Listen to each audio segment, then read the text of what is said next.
I'm coming to you from the Japanese gardens in Chiang Mai. Welcome. My name is Gareth and I'm retired, living the dream in Thailand with my family. Thank you for joining me, and I hope that I add some value to you. In the last video, I said that we would discuss the difference between monetary inflation and price inflation, as well as the modern monetary theory. There are many different inflation causes and effects, and some of them are explained in the videos on my website. So please follow the link and watch the videos. Here we are looking at monetary inflation, which is the increase in money and debt in the economy versus price inflation and the CPI, Consumer Price Index, which is the increase of costs of goods and services. These are very different and yet intertwined. The CPI, which each government measures, is the increase in price of consumer goods, trolley by trolley as such. This, however, excludes variable items that fluctuate, like the cost of energy, fuel, rents, and taxes. You will have noticed that year by year, you have less disposable income. Yet the government says that inflation is low or under 3%. What you don't notice is that your savings and pensions have much less purchasing power in the future, as it is difficult to predict its future value. Why is this so important? If monetary inflation, interest rates, price inflation, productivity and wages remain similar, then you're still in a similar position in the future as you are today. However, if any of these change, then it's a different ballgame. I'm discussing this because the monetary inflation has been altered by quantitative easing and huge printing of money by governments without a similar increase in productivity. Thus, much more money chasing the same productivity.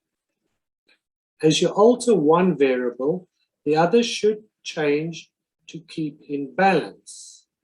When governments alter the balance by artificial low interest rates and don't increase productivity, but keep increasing the supply of money, bubbles occur, where the markets get distorted and eventually have to correct. This is known as a bubble burst or crash, and is followed by massive corrections, known as a recession, which in turn can become a depression over a long period of time. As the situation spirals out of control, the risk of hyperinflation increases. Please watch the video on modern monetary theory on my blog post. Essentially, it argues that governments don't need to worry about debt in their own currency because they can just print money to pay the debt.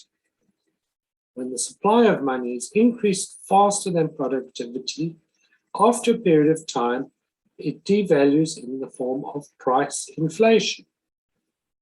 The experts argue the virtues of modern monetary theory, and perhaps in controlled conditions has some validity. Where it comes apart is when governments and central banks go irresponsibly berserk with the money and debt creation, and then, to make matters worse, start buying assets and stocks with the money, as in the example of Japan recently. This further distorts the markets and results in the state becoming the largest shareholders of free markets. This is no different to the state nationalizing free enterprise, and we know where that ends. As we're evolving into an unproven monetary system at the same time as distorted markets, at the same time as the pandemic, the risks have become very high. Should you abandon your investments? No, definitely not, as we do not know when the gravy train will end. My advice is that high-risk, high-return investments be treated the same as taking your chances at the casino. Some people win, but on average, more people lose. Tread very carefully, as half the experts will be right and the other half wrong. What was good in the past is not going to remain good forever.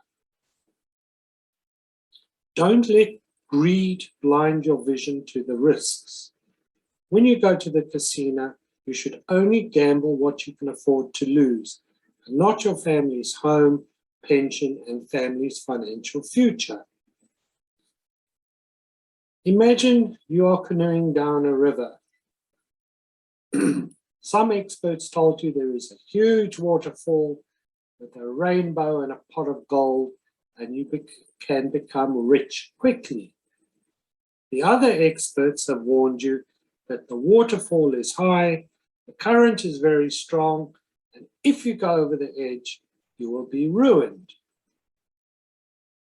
I'm advising, if you want to be on the river, which you should be, as the risks and rewards are so high, make sure that you have some paddles and anchors so that you can stop yourself being forced over the edge.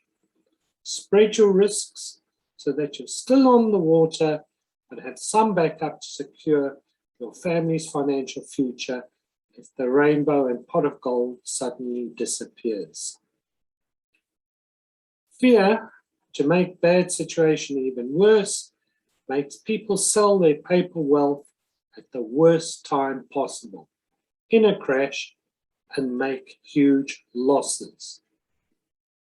The big US players have started to withdraw from the markets and are betting against the dollar with prime farmland. The super rich do not have large cash reserves in their own currency, but keep it offshore and spread across banks, accounts, currencies, including gold, silver, and Bitcoin. This way they win with inflation and a financial crisis, as they become vastly wealthier at the expense of those that held fiat money, pensions, overinflated share certificates, and other paper wealth. Another way that the super wealthy get even richer is by using debt, that is other people's money, to finance developments and not their own personal equity. So all the risk is carried by others and not themselves personally. This, however, does not work as well for a homeowner, because a homeowner cannot get the same terms and conditions like 100% mortgage and fixed interest rates. And secondly, the principal and interest are paid by the homeowner directly and not out of future profits. And if the interest rates go up significantly, the homeowner is at risk of losing their home. So, to sum up, mass media and social media is telling everyone that a post-pandemic boom is on the way. Market indicators tell the opposite. So my advice is, get out of personal debt as fast as possible and tread very carefully in the markets.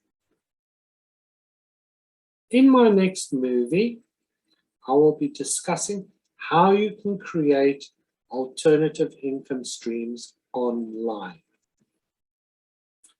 Looking forward to your comments. Please give a like or subscribe or follow me. You can always private message me with comments or questions. I'm happy to chat to anyone. Please also share this video on social media with your friends and family. Many thanks again for watching. Enjoy your day. Cheers.